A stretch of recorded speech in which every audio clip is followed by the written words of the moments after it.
നമ്മളെ ചെക്കന്റെ പെങ്ങളെ കല്യാണം രാവിലെ വെച്ചപ്പോഴാണ് 5 വണ്ടി കഴിക്കണ. എന്നാ പിന്നെ ബൈക്ക് ഞാൻ കഴിക്കാന്ന് വിചാരിച്ചു. 5 കാർ കഴിക്കാനാണെങ്കിൽ ബാക്ക് ഇട്ട് കൊടുക്കണല്ലോ. അതിലാണെങ്കിൽ നമ്മളെ വണ്ടി ആണെങ്കിലോ എടുത്തതിന് ശേഷം വെള്ളം പറഞ്ഞ സാധനം തന്നെ കണ്ടിട്ടില്ല. ഇമ്മാക്കുപ്പാണെങ്കിലോ എവിടേക്കോ കല്യാണമൊക്കെ ഉണ്ട്. പിന്നെ പോലെ അങ്ങനെ പോട്ടെ, നമുക്കാണെങ്കിൽ നമ്മളെ ചെക്കന്റെ കല്യാണം ഉണ്ട്. അതിലാണെങ്കിലോ കുപ്പായം നിശ്ചിട്ടില്ല. കുപ്പായാണെങ്കിൽ ആകെ ചുളിഞ്ഞു കിടക്കും. അപ്പുറത്താണെങ്കിലോ ചുളാത്ത കുപ്പായണ്ടായിനി. അങ്ങനെ എല്ലാം എടുത്ത് പോകുന്നുണ്ട്. അതിന്റെ അടികൂടാണെങ്കിൽ നിങ്ങൾ അറിയാതെ വണ്ടി കഴിക്കുന്നുണ്ട്. സമയമാണെങ്കിലോ 1 മണി. ഒരു കല്യാണത്തിന് പോണ സമയമാണ്. എന്തൊക്കെ പറഞ്ഞാൽ ശരി, ഒരു സ്ഥലത്തേക്ക് പോകണമെങ്കിൽ നേരം വൈകിട്ടില്ലെങ്കിൽ അന്ന് ഉറക്കം വരും. എന്തൊക്കെയായാലും ഇവിടെ അത് തെറ്റിച്ചിട്ടില്ല. അങ്ങനെ ചോറ് കിട്ടുമല്ലോ എന്നറിയില്ല. അങ്ങനെ 2 കൽപ്പിച്ച് ഒരു പോക്ക് പോയിക്കണേ. നമ്മളിപ്പാണെങ്കിൽ ആഫിയും കാസിക്കുട്ടനും അജു ഉണ്ട് കേട്ടോ. ചോറ് കിട്ടുമല്ലോ എന്നറിയില്ല. അങ്ങനെ 2 കൽപ്പിച്ച് വെയിലും കൊണ്ട് ഇങ്ങനെ പോണുണ്ട്. അങ്ങനത്തെ 12 മണിക്കുള്ള കല്യാണത്തിന് 1:30 കയറി പോകണം. എന്തൊക്കെയാലും പുതിയ അപ്പളൊക്കെ എടുത്ത് വെച്ച വെള്ളം ഉണ്ടായി. അത് ഞാൻ പോയി കുടിച്ചു. അങ്ങനത്തെ ഭാഗ്യത്തിന് ചോറ് അഞ്ഞിട്ടില്ലേ. എനിക്കാണെങ്കിലോ ആദ്യം ഓന്റെ കട്ടി, പക്ഷെ ക്യാമറ കണ്ടപ്പോണെങ്കിലോ മറ്റോന്റെ കട്ടി നോക്കിയാ എന്താ വേണ്ടി ഇറങ്ങി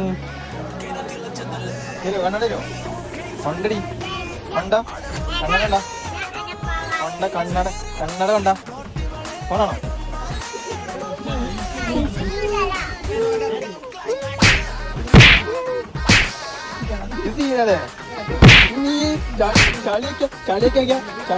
തോട്ട് കയറി ഞാൻ അങ്ങനെ കുറച്ചു ഓളെ പിരാന്താക്കി. അടികളാണെങ്കിൽ ഒരു കാക്ക അഫിനോട് എന്തൊക്കെയോ ചോദിച്ചിട്ടുണ്ട്.